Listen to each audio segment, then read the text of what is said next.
Right now, try something. Take one finger and gently tickle the palm of your other hand. Nothing happened. Now imagine someone else does exactly the same thing.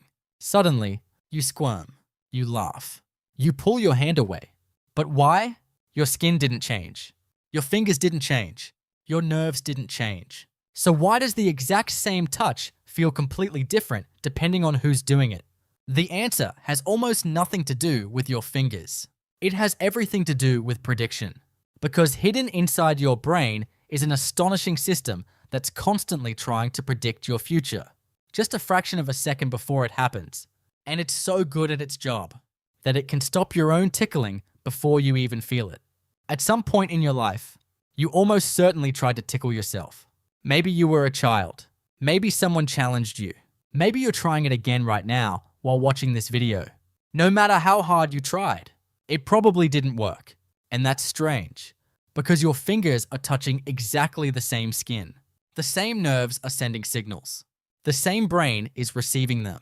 Yet somehow, the sensation feels completely different. If another person barely brushes your side, you burst into laughter. But if you make the exact same movement yourself, almost nothing happens. For centuries, people noticed this odd little mystery.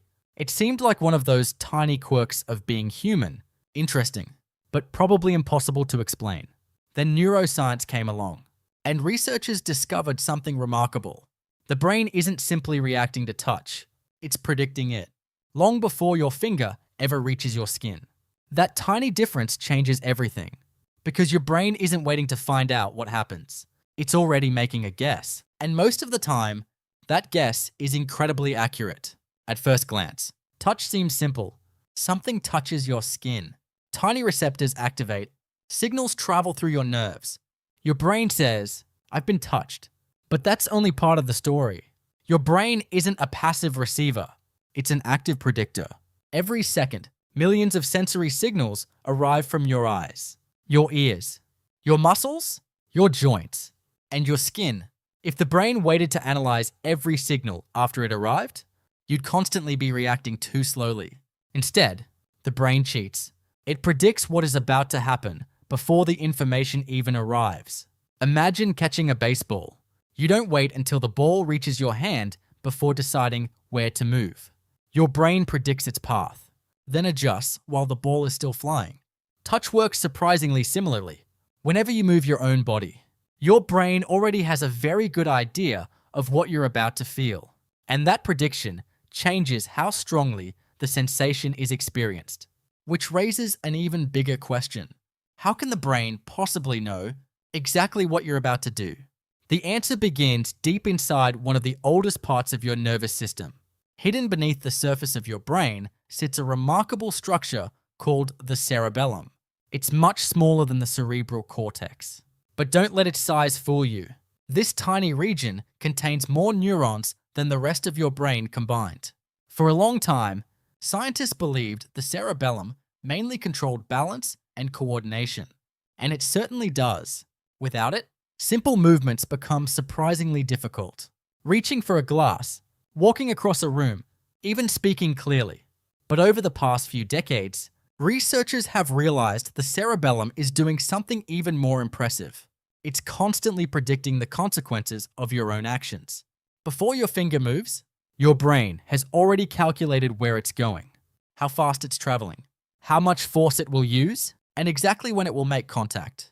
It's almost like your brain is running a tiny simulation of the future. Every movement creates two things: the movement itself and a prediction of what that movement should feel like. Scientists often describe this idea using something called a forward model. Think of it like your brain's internal weather forecast. Except instead of predicting tomorrow's rain, it's predicting tomorrow's sensation. Actually, not tomorrow, the next fraction of a second. When your finger moves toward your hand, the forward model has already estimated the exact touch you're about to create. By the time the real sensation arrives, your brain compares reality with its prediction. If everything matches, the sensation isn't very surprising. And because it's not surprising, your brain reduces its importance, not because the touch disappears, but because it was completely expected. It's a bit like reading the same text message for the 100th time. The words are still there, but they no longer grab your attention the way they once did. Your own touch works in a surprisingly similar way. Your brain has already read the message before your skin even receives it. Now imagine someone else reaches toward your side. Everything changes. Your brain knows another person intends to touch you, but it can't predict every tiny detail. Exactly when they'll make contact. Exactly how much pressure they'll use. Exactly which direction their fingers will move. Or exactly when they'll suddenly stop, only to start again somewhere else. That uncertainty makes all the difference. Instead of receiving a perfectly predicted sensation, your brain encounters something unexpected. And unexpected sensations demand attention. From an evolutionary perspective, that makes perfect sense. If every unexpected touch were ignored, you might miss something important. An insect crawling across your skin, a hidden branch brushing your arm, or another human trying to get your attention. Your nervous system evolved to prioritize surprises. Expected sensations can safely be turned down. Unexpected ones deserve a closer look. Tickling is one of the funniest examples of that system in action. The laughter isn't simply caused by touch. It's caused by the gap between prediction and reality. The larger the surprise, the stronger the response can become.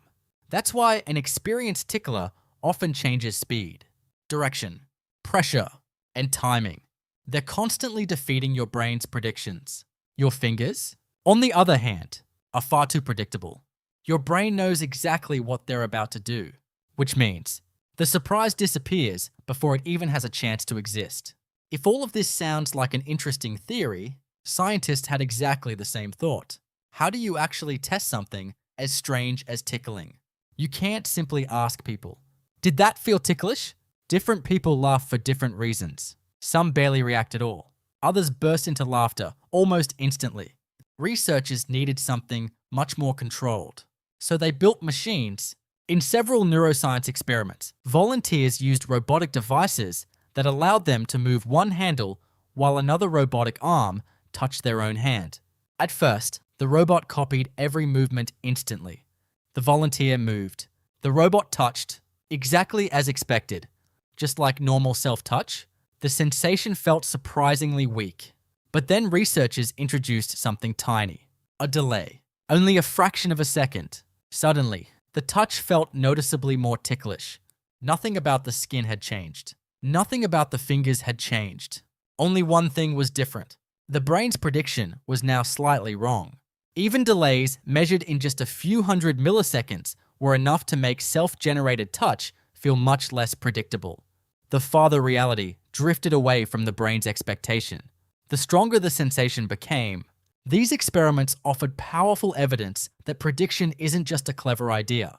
It's something the nervous system actually uses every moment you're awake. Your brain isn't simply reacting to touch.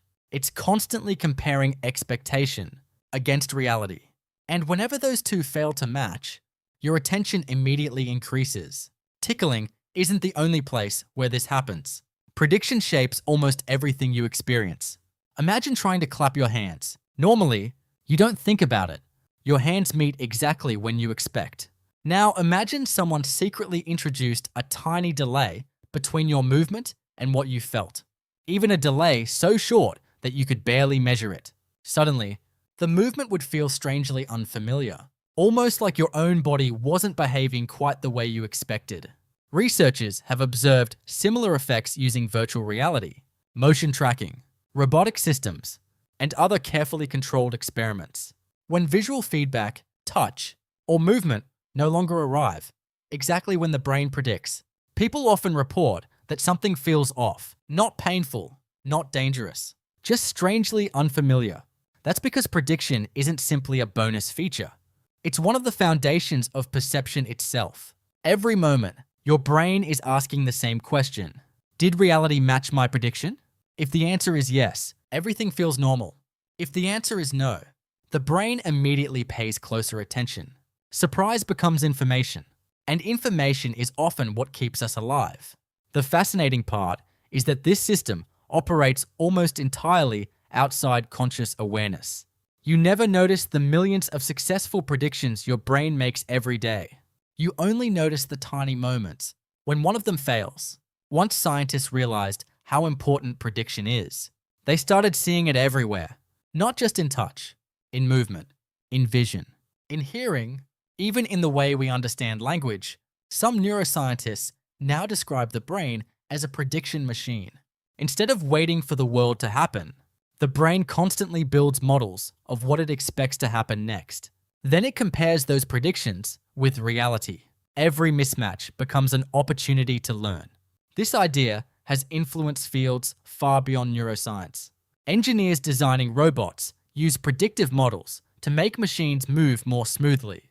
Artificial intelligence systems often rely on prediction to improve learning and decision-making. Even self-driving cars continuously predict what nearby vehicles and pedestrians are likely to do next. Prediction isn't just a clever trick. It's one of the most efficient ways to navigate an uncertain world. Your brain has been refining this strategy for millions of years, long before humans built computers. Long before mathematics described these ideas, evolution was already running the experiment. And remarkably, it's still happening inside your head every second of every day. So, the next time someone says, "Bet you can't tickle yourself," you'll know they're right. Not because your fingers don't work, not because your skin is different, but because your brain is simply too good at predicting what you're about to do. Every movement you make, every step you take, every object you reach for, your brain is already running a simulation just ahead of reality. Most of the time, you never notice because its predictions are astonishingly accurate. The fact that you can't tickle yourself isn't a flaw. It's evidence that one of the most sophisticated prediction systems ever evolved is quietly doing its job. And if something as simple as a tickle can reveal that much about the human brain, just imagine how many other everyday mysteries are hiding in plain sight. Now we're curious. Before watching this video, did you think the answer had anything to do with your fingers? Or did you already suspect your brain was responsible? Tell us in the comments. And if you enjoy exploring the surprising science hidden inside ordinary human experiences, don't forget to subscribe. We'll see you in the next journey into the remarkable human mind.